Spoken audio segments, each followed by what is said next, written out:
So మొత్తం అందరూ కూడా మీకు అన్యాయం జరిగిందని చెప్పేసి బయట తెలుసు. ఇప్పుడు నా క్వశ్చన్ ఏంటంటే మీ ఇంటర్వ్యూ ద్వారా చెప్పదలుచుకుందంటే మధ్యాహ్నం రమేష్ అని మా ఊరు అతను ఉన్నాడు. అతను డైరెక్టర్ అసోసియేషన్ లో వన్ ఆఫ్ ద లీడర్. అతను చిత్రపురక ఎలక్షన్స్ ఉంటే అతని కోసం వెళ్ళి 2 గంటలు 3 గంటలు వెయిట్ చేసి అతని దగ్గరికి ఈ సబ్జెక్ట్ తీసుకెళ్ళి అంటే నేను కోర్టుకు పోక ముందర షెడ్యూల్ చేసుకోవాలని చూసా న్యాయం జరగాల. అతను దాసర్ గారితో మాట్లాడాడు. దాసర్ గారు కూడా అతనితో చెప్పాడు నిజమే రమేష్ ఆ అబ్బాయి అన్యాయం జరిగిందని. ఈ విషయం రమేష్ మీడియాలో చెప్పాడు, ఒక ఛానల్లో ఇద్దరు మేము లైవ్ లో కూర్చున్నప్పుడు కూడా చెప్పాడు, నాకు దాసర్ గారు కూడా చెప్పారని చెప్పాడు. అంటే ఇక్కడ ప్రొడ్యూసర్ కౌన్సిల్ ప్రసన్నకు తెలుసు, డైరెక్షన్ సంబంధించి రమేష్ తెలుసు, తమ్మారెడ్డి భారద్వాజ్ గారు తెలుసు, పెద్ద ఆయనే కదా ఆయన, చిరంజీవి గారు తెలుసు, పవన్ కళ్యాణ్ తెలుసు, తర్వాత మహేష్ అందరికీ తెలుసు కాడా నన్ను కోర్టు కట్టి నెడతారు వీళ్ళు. సరే పోని నెట్టారు, న్యాయపరమైన పోరాటం చేస్తున్నాను. శివ తప్పు చేశాడని సంగతి తెలుసు కదా, మహేష్ బాబు మళ్ళీ సినిమా ఎట్టేస్తాడు, జూనియర్ రెడ్డి అట్టే సినిమా ఇస్తాడు, చిరంజీవి అట్టే సినిమా ఇస్తాడు. వీళ్ళు హీరోలు కదా, వీళ్ళు సొసైటీకి ఆదర్శం కదా. ఇప్పుడు హీరోయిజం నమ్మే కదా ఎన్టీ రామారావుని సీఎం చేశారు తెలుగు ప్రజలు. హీరోయిజం నమ్మే కదా పవన్ కళ్యాణ్ ని ఈరోజు ఆయన వేలాది మంది ప్రజలు ఆయన వెంట నడుస్తున్నారు. హీరో అంటే ఏంటి, నిజాయితీగా ఉంటాడని కదా. మరి నిజ జీవితంలో వీళ్ళు హీరోలు కదా, జీరోలా తెలియాలి కదా సొసైటీకి. వీళ్ళు ఎందుకు సైలెంట్గా ఉన్నారు? ఇప్పుడు వాళ్ళకి సినిమాలు అట్టిస్తున్నారు మళ్ళీ కొట్టాలి శివకి. మీ బాధలో అంటే మీరు మాట్లాడే ప్రతిదీ కూడా 100% కరెక్ట్ సార్. ఎందుకంటే జెన్యూన్ కాదు ఒక పర్సన్ అని తెలిసి కూడా వీళ్ళందరూ కూడా పెద్ద పెద్ద ఆర్టిస్టులు ఇండస్ట్రీకి ఎందుకు సైలెంట్గా ఉన్నారు? సొసైటీకి ఏం మెసేజ్ ఇస్తున్నారు? సొసైటీలో మీరు తీసే సినిమాల ద్వారా ఆదర్శాలు వల్లిస్తున్నారు కదా. ఇచ్చట రిపేర్ చేయబడి జనతా గ్యారేజ్ సినిమా తీశాడు కదా మోహన్ లాల్ తోటి, జూనియర్ ఎన్టీఆర్ వెంటనే శ్రీమంతుడైన వెంటనే అది తీశారు కదా. తీసినప్పుడు మిమ్మల్ని రిపేర్ చేయాల్సిన అవసరం లేదా సొసైటీకి? ఆ రిపేర్ చేసే కార్యక్రమం నేను చేస్తున్నా. మీరు తప్పు చేశారు, ఈ తప్పు చేసిన వ్యక్తితో ఎట సినిమాలు చేస్తున్నారంటే నేను వాళ్ళందరూ నిలదీస్తున్నా.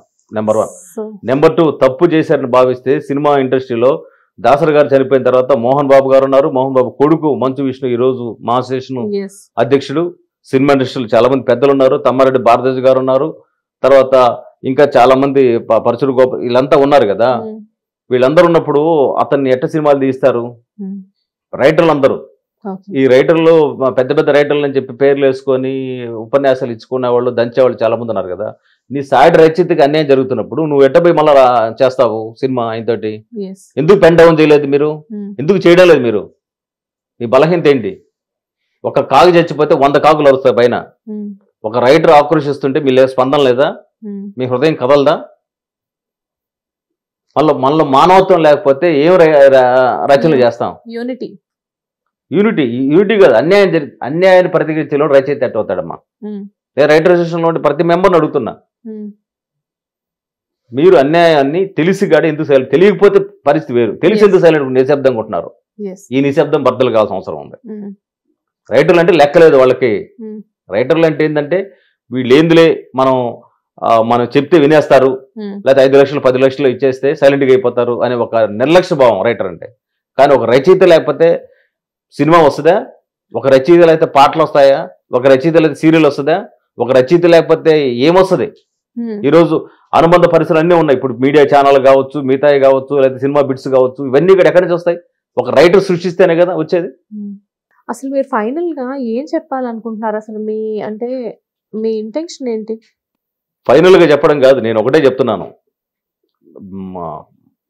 కొరటాల శివ తప్పు చేశాడని మీరు భావిస్తే నాకెట్ట న్యాయపరంగా జరుగుతుంది. మీరు ఇతని సినిమా రంగం నుంచి బహిష్కరించండి. మీరు అతని చేత సినిమాలు తీస్తే ఏంటంటే హత్య చేసిన వాడి చేత మా రోడ్లో వదిలేసినట్టేగా. ఆడు హత్య చేసిన సంగతి తెలిసి రోడ్లో వదిలేసినట్టేగా. మీరు దీన్ని వదిలేయడం ఇంకా దీన్ని ఏమంటారు? ఆయన్ని ఇంకా బయట ప్రపంచంలో ఆయన తీసే సినిమా ప్రతి సినిమా అనుమానం పడే పరిస్థితి వస్తుంది కదా. కొరటాల శివ గారిని పక్కన పెడితే ఇప్పుడు ఇంత జరుగుతున్న క్రమంలో పెద్దవాళ్ళు ఎవరైనా మీకు కాల్ చేయడం జరిగిందా అసలు ఇండస్ట్రీ నుంచి? ఎవరు కాల్ చేస్తారండి?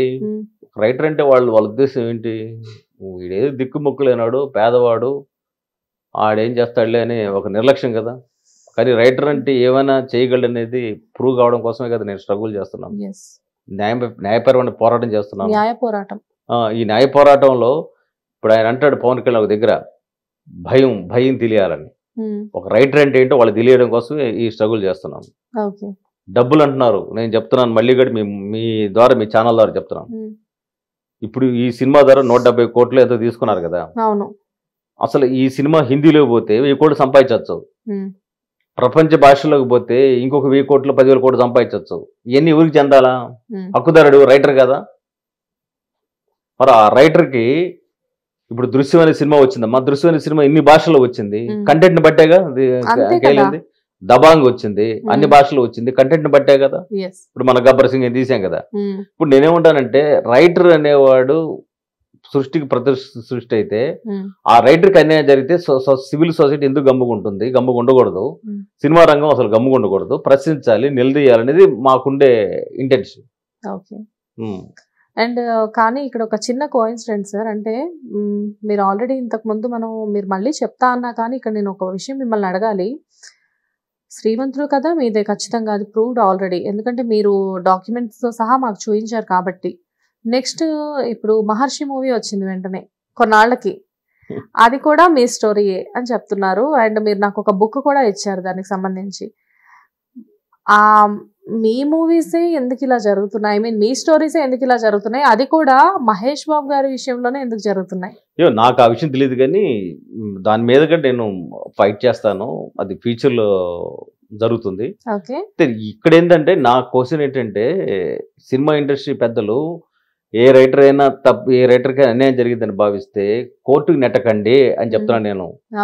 కోర్టుకి నెడితే కోల్డ్ స్టోరేజేను, ఇంకొక 20,000 కేసు నడుస్తుంది, ఇంకొక 10,000 కేసు నడుస్తుంది, లేదా డిలే అవుతుంది. మీ చేతుల్లో ఉంటే మీరు సాల్వ్ చేయండి అని నేను విజ్ఞప్తి చేస్తున్నా. అండ్ ఈ ఒక్క స్టోరీ అయినా లేకపోతే ఇంకేమైనా స్టోరీస్ ఇలా జరగడం జరిగిందా మీ విషయంలో? అంటే నా కథలు కాపీ కొట్టారు, భవిష్యత్తులో ఎవరి కథలు కూడా కాపీ కొట్టకూడదు అనేది నా ఇంటెన్షన్ ఇక్కడ క్లియర్. కాబట్టి దాన్ని దృష్టిలో పెట్టుకొని నేను ఈరోజు సినిమా పెద్దలు కూడా విజ్ఞప్తి చేస్తున్నాను. దీంట్లో ఏదో 1000 కోట్లు వస్తాయని కాదు. ఒకవేళ డబ్బులు వచ్చినా నేను రచయితలకు ఇస్తా. పేద రచయితలు ఎంతో మంది ఉన్నారు. ఇప్పుడు మీరు ఏదో ఎక్స్పెక్ట్ చేసి మాత్రం చేయట్లేదు, ఇదంతా కూడా అదే చెప్తున్నాను. ఇప్పుడు పాకుడురాళ్ళు నవలు రాసిన ఆయనకి మొన్న చచ్చిపోయే ముందు జ్ఞానపీఠ అవార్డు ఏదో వచ్చింది. కానీ అన్నంగా తెలియని రోజుల్లో బతికే రైటర్స్ ఇప్పుడు కూడా సినిమా రైటర్స్ చాలా మంది అత్యంత దుర్భర పరిస్థితుల్లో బతుకుతున్నారు. గోస్ట్ రైటర్స్ గా పనిచేసుకుంటున్నారు, అట్టగా రాలిపోతా ఉన్నారు. వాళ్ళకి ఉపయోగపడేలాగే నేను ఏదైనా చేయడానికి సిద్ధంగా ఉన్నా. రైటర్ అసోసియేషన్ మీరు తీసుకొని మీరని చేయండి, నేనని చేస్తా.